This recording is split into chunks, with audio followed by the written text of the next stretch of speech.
Welcome to the Degenerate Nation podcast. Ooh, Luther Danger in his dojo, or where are you?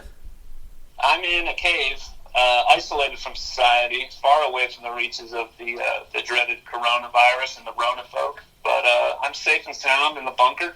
Safe and sound. How are Everyone's you in doing everyone in bunkers. Patrice and I are in our parents' houses, but everyone else seems to be in some type of ornate bunker. And Wendy's been in a bunker. That I believe. I'm sure she's got a weird, kinky bunker. She's a bunker girl for sure. She's like ready for this, like super prepared, like way too prepared. Oh, I'm sure. Oh, am I too close to the microphone? God, fuck this up! I do this every day. I still fucking up. I know. With the remote recordings that we're doing, we got a phone and a koozie trying to get audio quality a little bit better, but I'm still going to sound tinny and hollow. Yeah, and you're standing in the flesh in front of the microphone and going to sound so much better. This is how we record on the cheap, because we don't have the sweet tools that all the pros have. Yeah, fuck those pros. Fuck those pros. Yeah, Joe Rogan. I'm just kidding. He's pretty cool, I guess. Yeah, I don't know. I don't know him. What the fuck I know? I don't know who knows him. He could be a dick. He could be the greatest man ever. He could be pretty. Doesn't matter. Yeah, it could be any one of those things. I have no idea. Nor do I care to. So the last. How are you surviving the quarantine? Dude, I'm just doing this. A lot of this.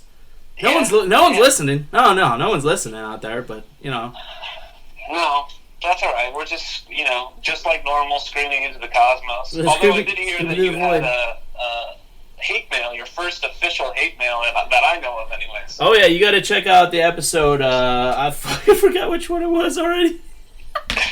I'll look it up. It was 2 Patrice episodes ago. But it was great. You got to listen to that one. Yeah. Yeah, I'll check it out. Yeah. It's good that you're getting hate mail. It was great. About your racism or your sexism or whichism? It was not my ableism, because I do not have ableism, because I'm a mental person.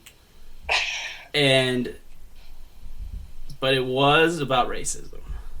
Oh. Was it about your white privilege? Yes, probably. Yeah.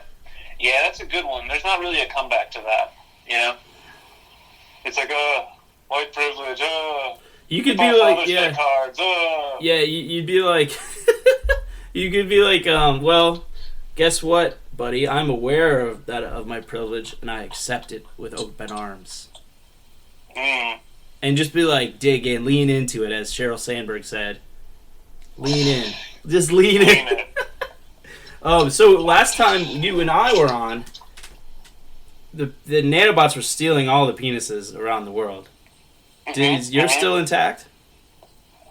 Yeah, I still got my goods. My package is complete. My rod and reel are ready. My rig is still good. My hog is still hanging. So, did you see what happened in politics in the last 2 days? No. I haven't been paying attention, man. I've had my head down in the bunker, just going, Bunker in your hog? So Wisconsin went through with an election despite the coronavirus, and people were like walking around to the polls and shit, right? I don't know what other races they have besides the presidential one, and I'm not gonna look it up. I don't care. I just think it's stupid you have people out. And as a ginormous fuck you to the human beings he purported to be worried about, Bernie Sanders waits till the day after the fucking primary to quit. Why didn't he quit before? Fucking capitulating Bernie, man. Showed up. Yeah. It's like, oh, my people didn't go. Maybe they were, whatever, I quit. And like, what if those people all got coronavirus supporting him? I think somehow Trump would still get the blame, which is fine. I think credit where credit's due in part, but no matter what, it's not Bernie's fault. So what if? Go ahead. To the Bernie listeners, I got nothing against Bernie. We praised him in the last one. Yeah. Now we're trashing him because he should be trashed for that. That's really bad. Yeah, that's kind of rough. It's kind of rough. Like, people show up for you in the coronavirus scare and then quit afterwards. get your nut, and then does you prematurely ejaculate, and then you leave in the cover of darkness. Yeah, it's messed up, man. No, it's messed up. Like the people that voted for him should all get T-shirts that say they got coronavirus that say, "I voted for Bernie, and all I got was this reduced lung capacity." Yeah, I like that. Yeah. Oh god. So that was what's going on, and we may or may not have an exclusive Bernie's official concession speech. Oh, good. Yes. That's exciting. Yeah, not in this episode, but in the next or the one after. Save it for another one. Yeah, definitely. Which I'll forget the name of this one, and they're all running together, man. I just plug in and stare at friends' tiny images on the phone and fucking talk about poop and ejaculate. What can you do? Yeah, I can't do anything. I'm glad that you're making the most out of this coronavirus. Dude, I'm thriving. I emailed my therapist to tell her I was thriving, and I knew it was temporary. I saw it all. Nice. Yeah. That's good, man. My life honestly hasn't changed that drastically. I'm still working. I'm working remotely. I think more work is being done because I'm in less meetings. So that's good. Just my regular everyday office life is lacking. I can't wander around the office with a coffee mug going, "How's your day?" Mondays, am I right? Tuesdays. I've never gotten the hang of Tuesdays. Jesus. Yeah, everything else, I still got food on the table, thankfully. The only real drawback that I've noticed is not that I don't have toilet paper. Thankfully, we were able to get some. But it's not my brand, and that's been challenging. It's been something to adjust to. It's not single ply. It's still double ply. It's still pretty nice, but it's not the quilted northern softer that I generally get. So that's been trying, but we're all getting through, separate, together. Yeah. It's not single ply. You're not a poor. All right, that's too much privilege. All right, for everyone struggling out there, I really hope you're doing okay, and it's temporary, and hopefully this gives you a bit of levity that brightens your day.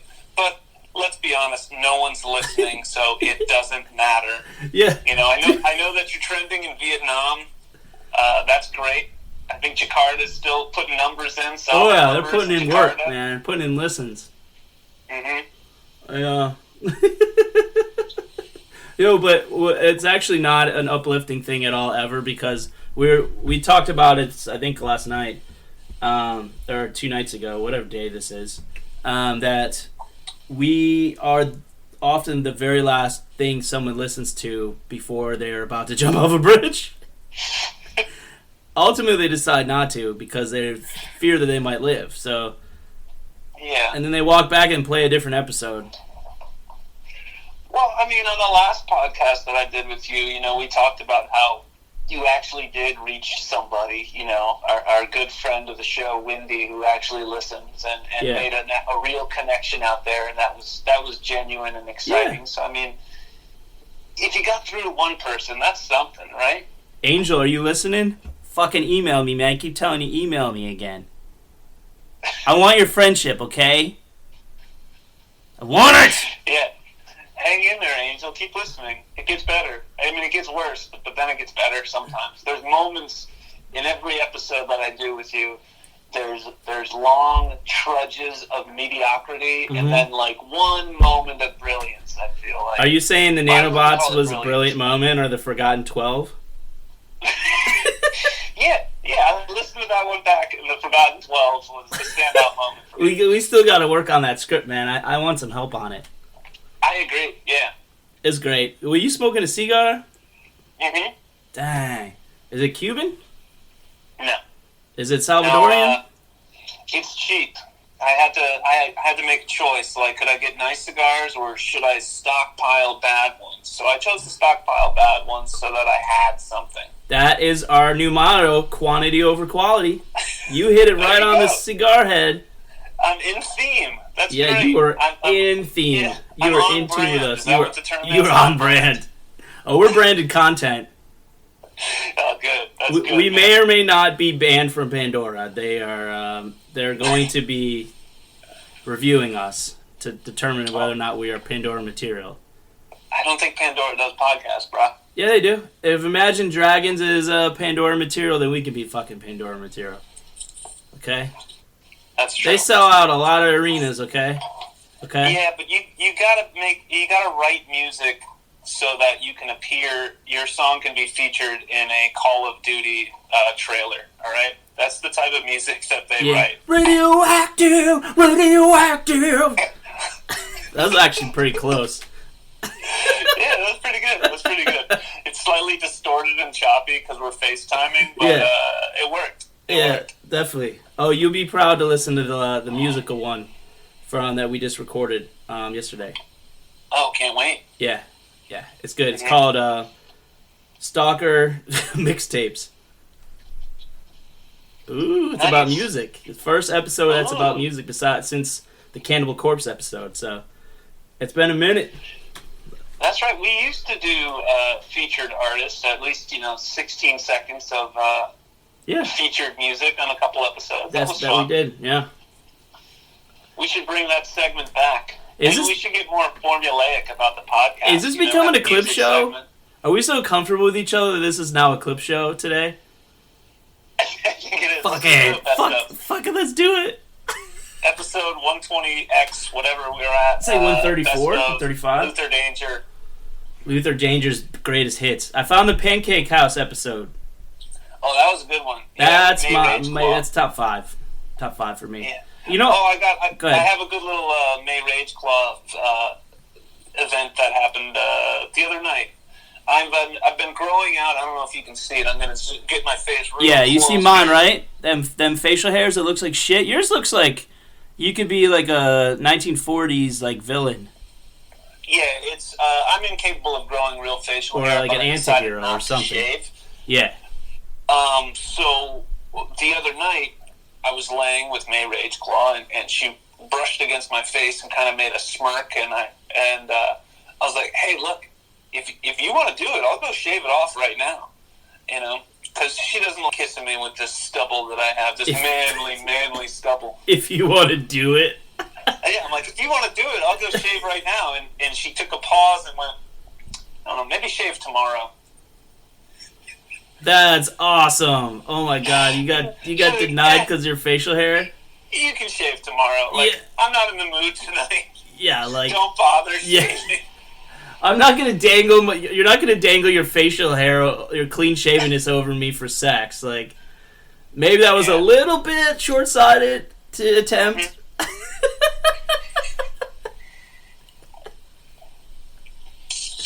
People have done lower things for sex, though. I mean, everything I do is for sex. Yeah, a little bit of grousiness.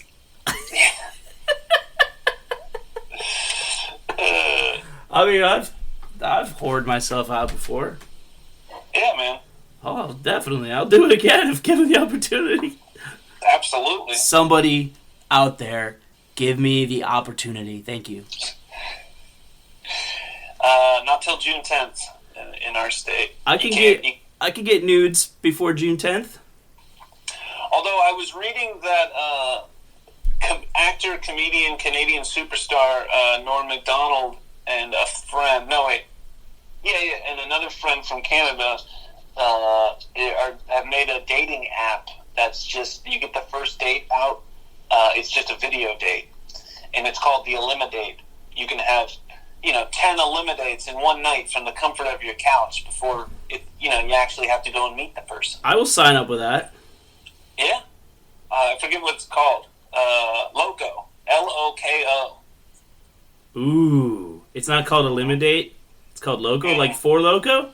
So you could drink Four Loco and play on Loco? Yeah, well, it's a little bit different. So whereas this adds one additional step before a first date hookup, Four Loco skipped the first date and just went to hookup. You drink the Four Locos and you just bang like animals. This gives you a face-to-face meeting with someone without actually meeting them. So, I don't know. The young people, the youths of today may be using it in these hard times during the I think I had sex the only time I ever drank Four Loco. But I was already dating somebody, and I tried to do 8 Loco, and I never got to the second one even. I didn't even finish the first one.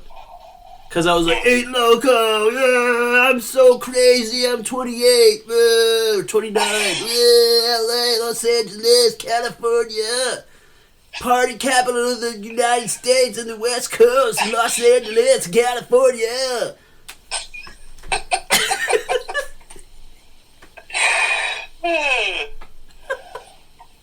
Oh, that shit tastes terrible. I'm sure. You drop antifreeze and gasoline inside a fucking like Hawaiian cooler. Was that what it's called? Hawaiian cooler? Hawaiian punch. Hawaiian punch, yeah. I don't know what the fuck a Hawaiian cooler is. I don't know. It's like Hawaiian punch plus a wine cooler. Maybe that can make a. You drop that in there. Just some Robitussin, all sorts of shit. It was awful. Yeah. Did you have a robo trip in your during your daily ancestors? I took Robitussin, not enough to the active ingredient to be tripping. I also tried nutmegging, to where you just eat a bunch of nutmeg. Apparently that's a hallucinogen. It just tasted like, oatmeal or something. Yeah. That didn't work out for me, but, you'll try anything as a desperate teenager. Yeah, teenager. Sure. The first time I ever smoked weed was out of a Bud Light can at 4 a.m. in my friend's garage, his parents' garage. I was 32. Aggressive. And I did poppers. Did I ever tell you that? Yeah, you told me about the poppers. It's good for loosening the butthole, so that's good. Oh, I was like, what are these for? I was like, woo! I'm like dancing by myself in the basement at like 3 o'clock. It was already like 3 before I took the poppers. Before the poppers, it was 3 o'clock. Yeah, that's a rough time, man. Oh my god. That's LA time too. That's like no, this was in Michigan. This is when I went back to visit before I went to the psychiatrist. Oh. Because that's why I did it. I knew I was gonna get like fucked with, so I'm like, fuck it, I'll do some poppers. Yeah, give me those shits, man. Oh, some weed? Yeah, why not? Why not? Get it all in there. Yeah, exactly. I feel like I would have done coke if it was there, or if I asked for it. Yeah, that's basically the first time, doing coke. It's like you get to a point of you're on some other substance where you're like, I'll do coke, and then enough of those nights string together, and then somehow coke turns up, and you do coke. That's how I did coke. Nice. Yeah, I know a bunch of people who've done coke or do coke. Mm-hmm. But I was already like that. Like, if I was up, I didn't need any of that because I was cocaine. So, like, you know what I mean? You've seen me. Yeah. I mean, you haven't even seen any of the glory, but, like, not glory, but, it is what it is. Yeah.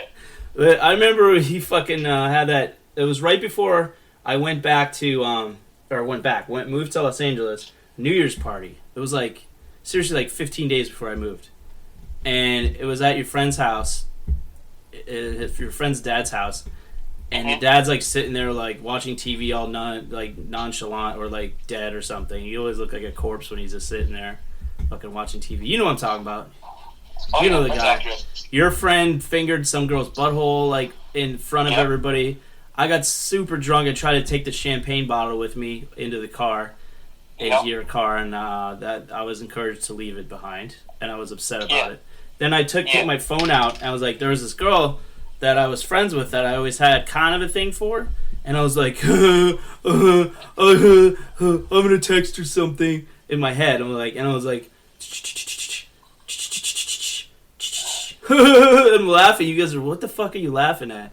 And then finally made Rage Claw takes the phone and he just hits send, and that message was,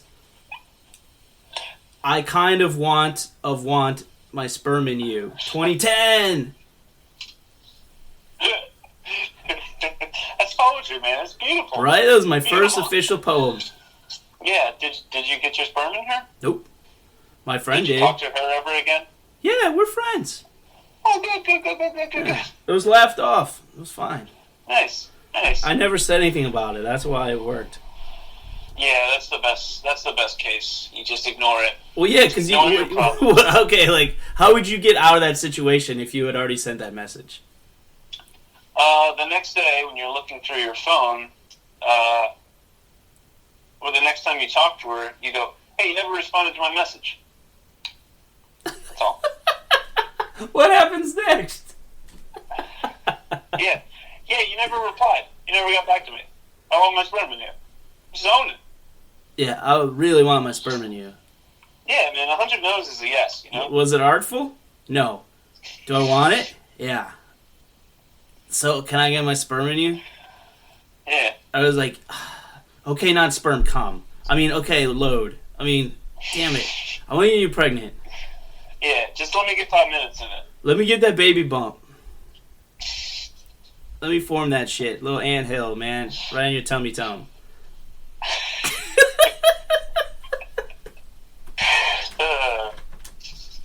Zing!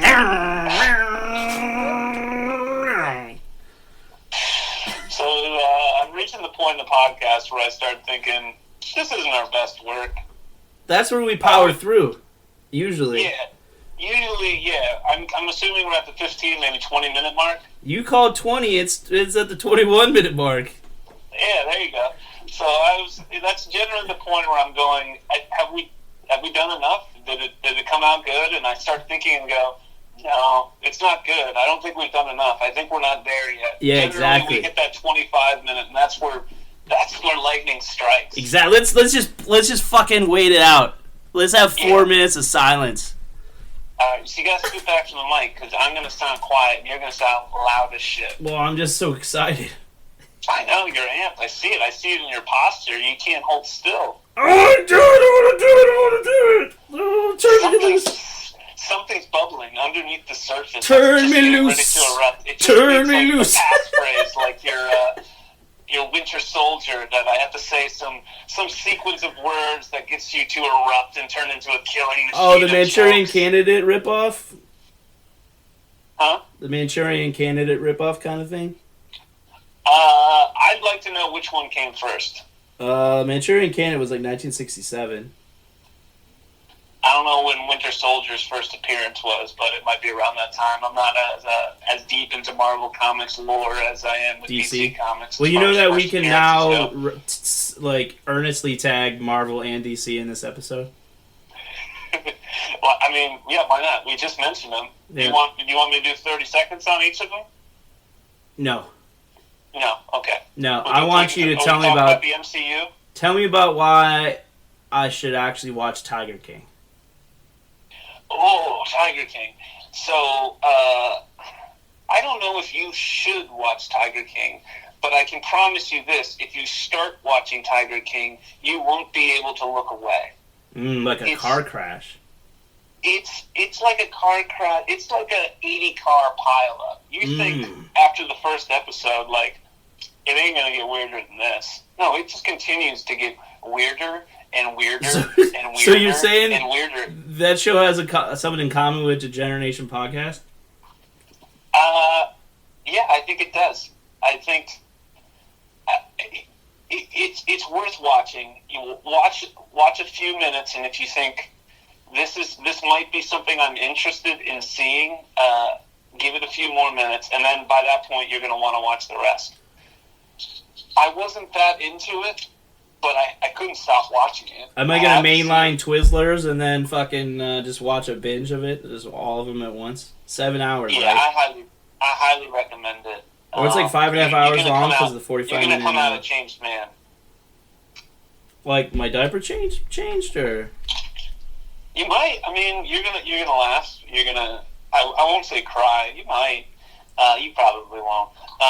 I've cried at worse. And you're gonna worry about society in some regards. You're gonna be like halfway through, like, oh, these people are despicable, but you're gonna start rooting for one of them or two of them. I don't know. You're gonna hate one of them. You're gonna be really fascinated by one, and then Carol Baskin. You're gonna start justifying some of the cursory characters, the ones that are kind of outside, but they're there, and you're like, I can't believe that's the most relatable guy here. That one, I get it. He's not awful. Yeah. He might have done some bad things, but the rest of these people are awful. This guy's the hero of the story. It's nuts. The Tiger King is the hero? No. Okay. Because he's a bad person, right? I'll let you decide. I won't sway your judgment. Sway me, man. I'm not gonna. I might. Okay. I may or may not watch it, so you may or may not have to tune in about or listen in about whether or not I watch it, and I can offer anything to say about it. By the time I watch it, it'll be like when I got Reebok pumps 3 years after they were cool when I was a kid. And he's like, you got pumps? But it pours like 3 years before that, it would have been like, dude, nice pumps. You want to come hang out and have juice boxes at my house and have a friend? I'll be like, okay. And instead it was like, oh, Reebok pumps? Nice. Oh, that's too bad, man. That's too bad. You're still carrying that one with you, huh? You haven't worked that one out in therapy? No, I got so much in the tank. You got to parse it out, man. All right. That's for talk therapy. I'm in cognitive behavioral now. I'm into that. Okay. Yeah. Huh. It's different. Is it? Yeah, because it's like revolves around your actions and stuff.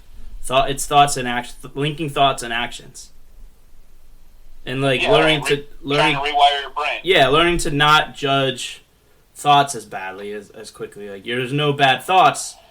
Therefore, you're not really a bad person unless you have bad, like actions that you have to really pay the consequences for, like, i.e., like murdering somebody or doing something really bad. You think about murdering somebody, that's fine. Oh, I think about it all the time, don't you? Less fine. Do you think about murder a lot? No, generally not, but have I? Yeah, of course. Okay. Yeah. That's okay. I mean, it's alright to not think about murder as much as me.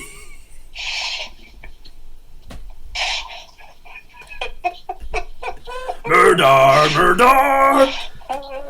Good old-fashioned murder dreams. Well, I think we passed the 25-minute mark, and I don't think brilliance has struck yet. I don't know if it's the distance between us. The lack of hand-holding? Yeah. Maybe it's because your dick is not in my hand, and then I'm not look. Taco Bell. Oh, God, you're pulling it out, aren't you? Yeah. Oh, there it is. There it is. It's hanging out under my Mateen Cleaves jersey from 1998 that I'm wearing. Do you like it? Do you like it? It's so brown. It's a brown dick from a white man. It's so brown.